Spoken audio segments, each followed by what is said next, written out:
I'm Jennifer Della Quadri, and this is the Raising Happy Teens podcast, where you learn how to successfully guide your teenager into adulthood without losing your sanity in the process. Let's do this.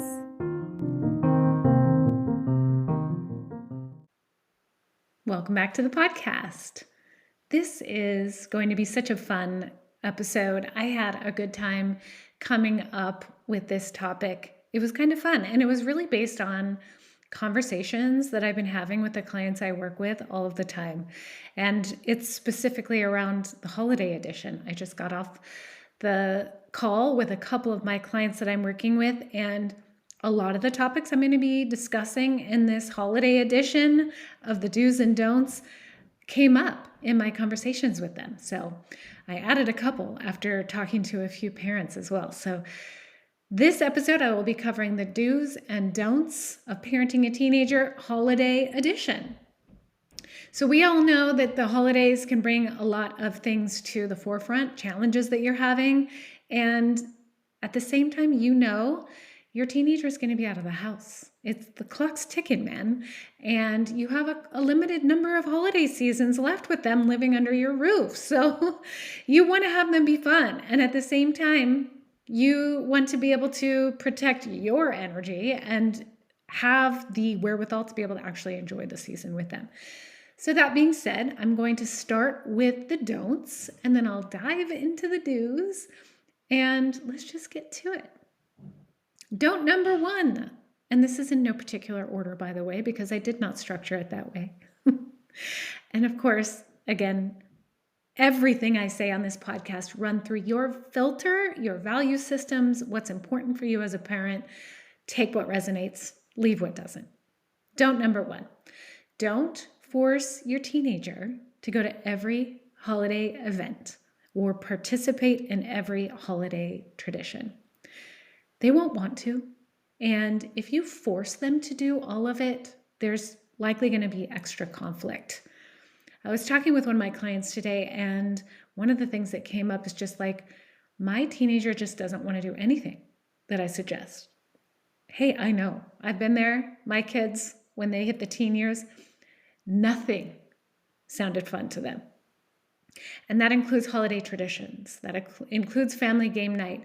Yes, it's hard. Yes, you're sad, and you want them to be there during everything, but allowing them to opt out of some of these things can really save your relationship and your sanity.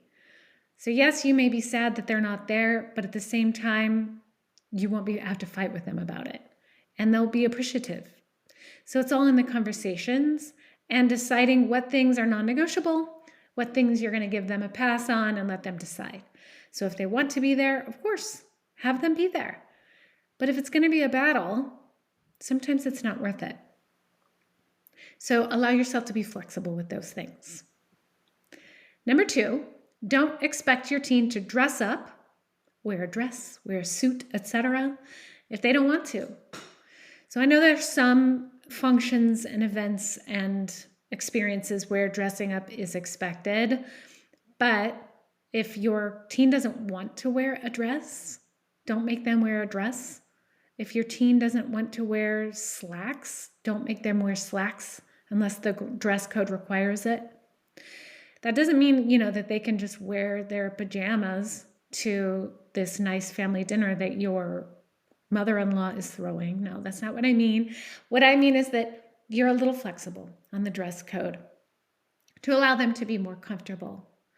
And also always remember, where are your expectations coming from? If your expectation is that Susie wears a dress, well, why? Why wear a dress? Why aren't pants okay? Why is this, let them show their individuality in what they decide to wear. Give them a little control over that when you can. Number three, this is a big one. Don't get your teenager a smartphone for Christmas or for Hanukkah, whatever you celebrate. Don't give them a gift of a phone. First of all, if they don't have a phone yet, wait as long as you can. But when you introduce the phone, it's not a gift. It's like, this is a responsibility that you're taking on. And this is something we discuss in advance. This is something we prepare for. This is not a surprise that we just decide to implement in your life. Like, oh, I want to give you the latest tech. Or that being said, you don't want your in-laws to get them a phone either. Don't let that just be something like, I really want to get them something they really want. I'll let it be a phone. Let it be something else. Wait as long as you can to get them a phone. And when you do, make sure there's lots of conversations around it so everybody's on the same page about how it will and how it won't be used. That kind of goes for smartwatches and all of those things too. Like, these are all responsibilities. It's like, you don't want to get your kid a puppy for Christmas. A puppy is a responsibility, and you want to have conversations in advance about these things to make sure that everything goes as smoothly as possible. You could get your kid, your teen, a dumb phone, a flip phone, right? That's fine. If they want to start texting their friends and be able to make phone calls, that's makes sense for the next step. But still, discussions around it. It doesn't have to be a gift, and it also doesn't have to be a surprise. There's lots of other things that you can surprise them with that don't have to involve smartphones. Next one, this is something that's really big for me. Don't make your teen hug family members if they don't want to. I know it is a way of showing love and affection. It is a way of showing respect a lot of the times. Grandma and grandpa may really love that hug from your kid, but maybe your kid doesn't feel comfortable doing that. Maybe your kid doesn't want people touching them. And this is something you can talk about in advance. Like, I won't bring it up. I won't make a suggestion for it if you're not comfortable with it. Personally, anytime I'm around a teenager, if I want to give them a hug, I'll ask. Like, is it okay if I give you a hug? I want their consent. And also, it's setting the tone of, this is the way you should expect people to treat you. Not just going in and giving a hug. Unless your teenager is the one making the effort to give a hug, of course, go for it. Follow their lead, but don't expect them to have that type of physical contact with people, especially if they don't want to. There's lots of other ways for them to show respect and affection without that level of physical intimacy. And it is intimacy. A hug is. And it feels good when it's reciprocated. So give your teenager a little leniency there, and also have conversations about it. So you're not placing it upon them if they're not wanting it. Next one, don't make your teen do something that embarrasses them. Now, this may be kind of tricky because teens can be embarrassed by a lot of things, and you may not realize that they're embarrassed by something, but I'm talking about things where they're just mortified and they really don't want to do it. Like, for your teenager, that may mean playing charades or putting on the annual holiday talent show, or going carol singing, or walking in a parade. It's like, during certain points during adolescence, there's like a spotlight effect where teens feel like the whole world is watching them, and it's literally embarrassing just to walk down the street. So if your teenager is resistant to doing things because they just are so embarrassed, don't force them to do it. And remember who it's for. When they're putting on these performances or walking in this parade, who is it for? Is it for them or is it for you? And if it's only for you, see if there's something else that can be done for you, and let some things be for them as well. Next one, don't break the bank to get your teen the latest trendy gift. So every year, there's like a new cool thing that everybody wants. And then school starts up and everybody comes to school with their new cool thing. And those who got the new cool thing are like super amazing. And those who didn't are embarrassed, or I guess I'm not cool. It's happened since the beginning of time. I remember that happening in middle school for me. I remember that happening in high school, more middle school, I would say. But if you don't have it in your budget to get it, if it doesn't feel good to get it, if it just feels like they're entitled and they always get the latest and greatest, give yourself permission to not give it. Give yourself permission to have them earn money to buy it themselves. There's a lot of character building that happens in not having the latest thing, and not being the coolest person, and not having the water bottle that everybody else has. You want your kid to individuate, and maybe that can be forced individuation and aligning with people who like them, not because they have the latest thing, but because they are a great person. So don't feel the pressure to get them that thing if you don't want to. And know that they're going to be okay. In fact, maybe even develop some resiliency in the process. Next one is don't worry about what other people think about you, your teen, or your parenting this holiday season. When you get together with extended family, there's a tendency to what will they think of me? Oh my gosh, my teen's sitting on the couch staring at their phone. My mother-in-law's giving me the side eye. At least that's the perception. What will they think of me? They think I'm a terrible parent because I'm not intervening because I gave my kid a phone, right? My kid's acting up. My kid's wanting to hide out in the bathroom because they're sick of family time. They want to do things that we want to do. Let the focus be on the quality of your relationship with your teen, not on wanting approval from Aunt Susie, not on wanting approval and kudos from your father-in-law. Your father-in-law, Aunt Susie, they don't have to spend every day with your teenager. They are not walking alongside with them. They don't know the inner workings. Your relationship, your communication, your support of your teenager is the most important thing. So let that be at the forefront and let other people's opinions and judgments go. For all you know, they may not be judging you at all. They may be saying, gosh, parenting a teenager is hard, that they're doing such a good job, impressive, and not making it about you or your inability to effectively parent at all. Let go of those assumptions. Let's get on to the do's. Do number 1, ask them how they would like to celebrate. So you may have had things that you've done for years and years and years and years. It's the way your family celebrates, but maybe it doesn't fit anymore now that your kid's a little bit older. Now that they're a teen and they have a mind of their own and they don't just go with the flow, let them share. If you have traditions, be like, well, let's mix it up. What would be fun for you? Or where do you want to go? Or what's an enjoyable activity that we can do together? I'd love to hear your input. So maybe they want to do something that's completely different than what you've done before. And that's how new traditions are created, is getting a little input from everyone and just seeing what they think. And that makes it a little more fun too, because then your teen has buy-in and they may actually want to do the thing that you're suggesting because they brought it up. The next do is do expect them to help out with shopping, wrapping, cooking, cleaning, etc. They're older now. They need to learn these skills, and they also are competent. You don't have to do it all on your own. They can help you. Ask them how they'd like to help, or just say, you know what, I could really use some help with this wrapping. Can you wrap these couple of gifts for me? They say, I don't know how to wrap. Well, guess what? You're going to learn, and that's going to be an incredible life skill for you when you move out. You'll be able to wrap presents. Let them carry some of that load. Give them some of that expectation too. Next do, let it be less than perfect.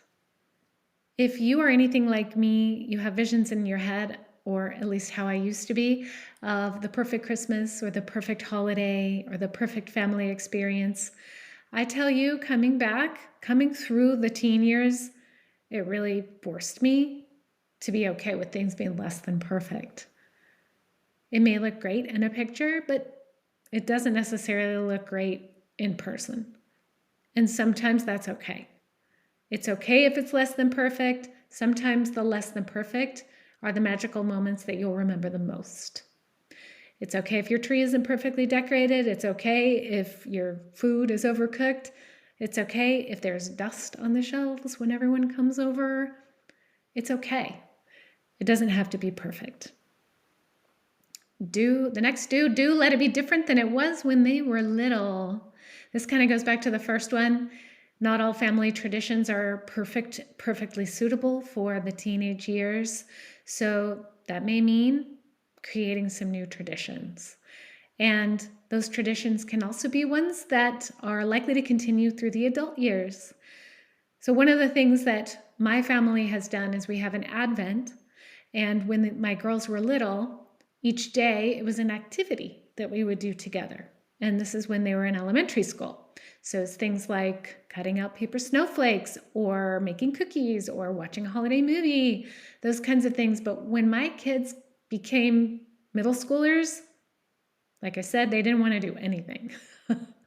So that Advent had to adjust. And we've changed it over time.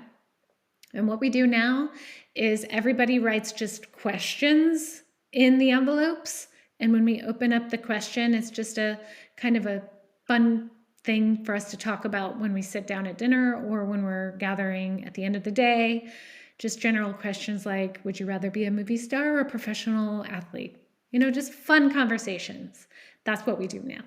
And those are things that can go into adulthood easily. Next do is focus on quality time, not quantity time. Just because you're not spending as much time with them doesn't mean that the time that you do spend isn't valuable. So you may only get 30 minutes of their attention, but let that 30 minutes be fun, enjoyable, light. Give yourself permission to let go of the to-dos when they actually do come to you or when they are available for you. It may not be at the most opportune time for you, so it may not be during your wakeful hours. It may be right before bedtime when you're really tired, but that may be when they're ready to talk or hang out or laugh or watch a show.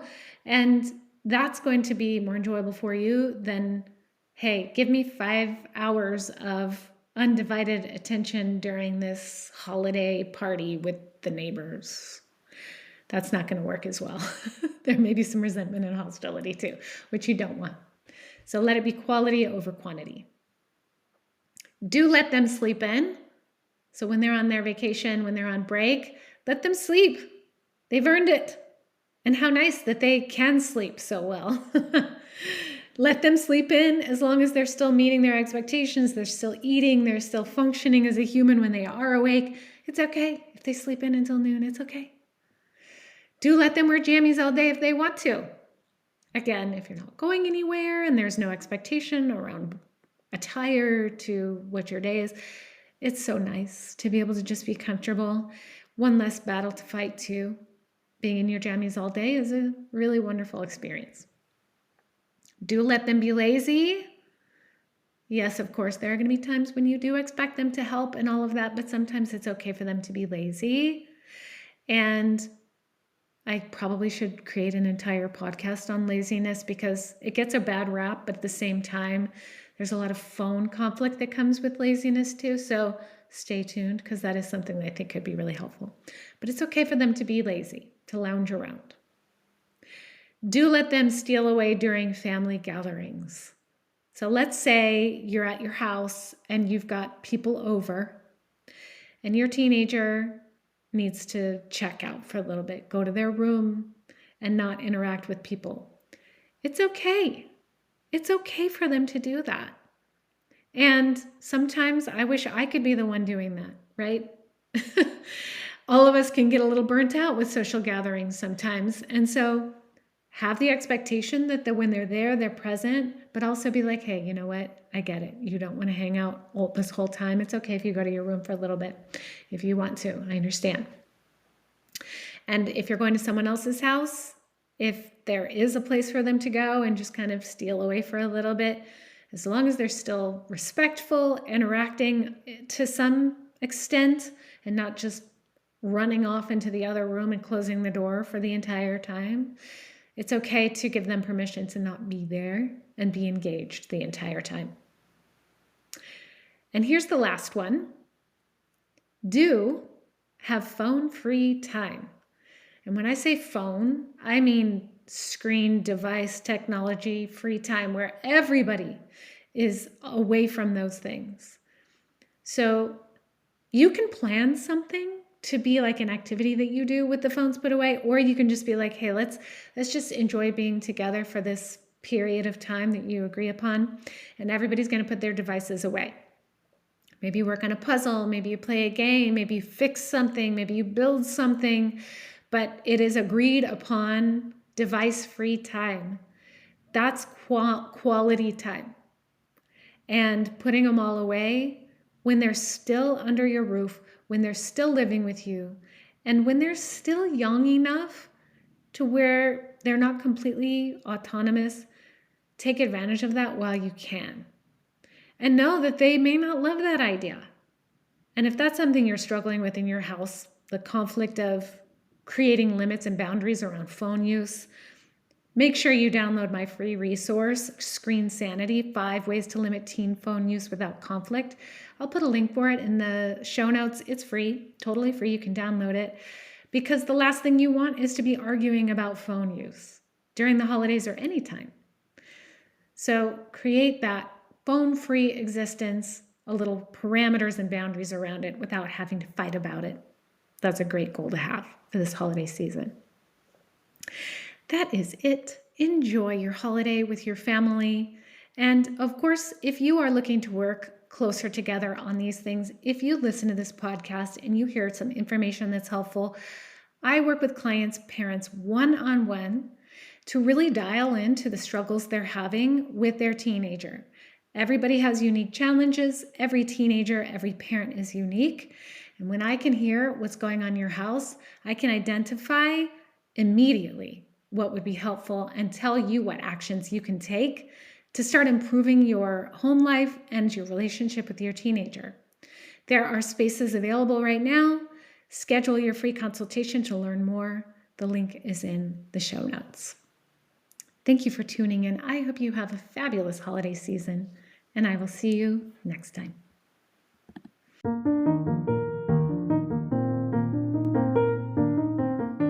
If you liked this episode, I'd like to invite you to join Raising Happy Teens, my free online community for parents of teenagers, where every week I host Ask a Coach.